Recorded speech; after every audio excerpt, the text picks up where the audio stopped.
এই যে এবার কিন্তু আমার কোনো দোষ নাই। হ্যাঁ, ওর ধাক্কা লেগে আপনি ওখানে পড়ে গেছেন। খবরদার আমার বাপরে আবার বিচার দিতে যান না। চল।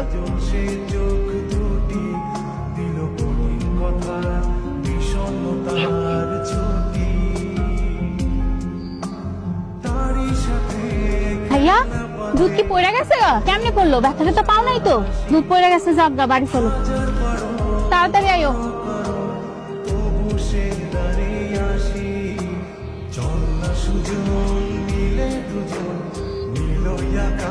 নাকি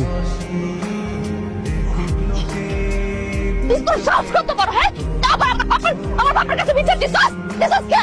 বিচার দিছস কে? আমার সাহস বড় না, আমি কারো কাছে কোনো বিচারও দিইনি।